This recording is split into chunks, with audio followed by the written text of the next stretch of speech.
Using the archive meant that we could see what people thought the painting was at different times, but also how attitudes towards it changed.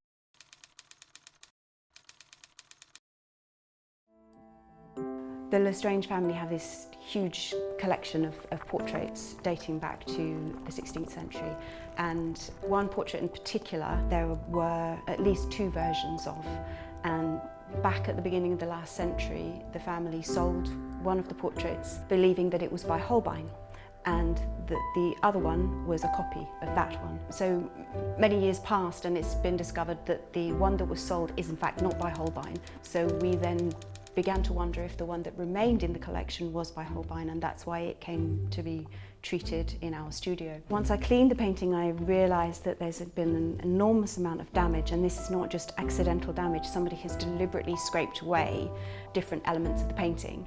There was all of this gold aiglets and medallion on the hat, gold chain. This was all missing when I cleaned it, but I found photographs of the painting in earlier times where those bits were still there, and then descriptions even earlier where it wasn't there, and it seems that this painting through the last few hundred years has at times had this gold ornamentation and then not, and then had it again and then not. And being able to see this has helped me understand whether it should be there or not. I mean, you might decide to scrape back some ornament because you think it's too much, it's too garish or something, but why would you scrape off the tassels?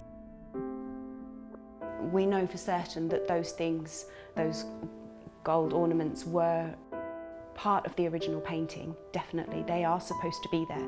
We just don't know whether they were there in Holbein's one or not. Now that we're restoring, we will be putting those bits back and reconstructing, and that's where the old photographs come into play, because I can see exactly what it looked like before they were gone. The benefit of having the archive digitised is that I don't have to make a trip to London often when I've gone to archives. I actually spend very little time thinking. It's just a case of, right, here's a box, I need to photograph the whole box before my time runs out and I have to leave.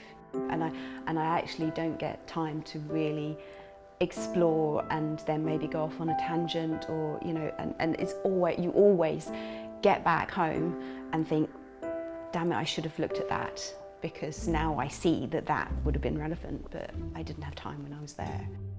If we're looking at something that has been heavily restored in the past and we are trying to work out which parts are restorations and which parts are original, the more paintings you look at by that artist, the clearer it becomes. It's easier to recognise what you're looking at, whether it's right or wrong.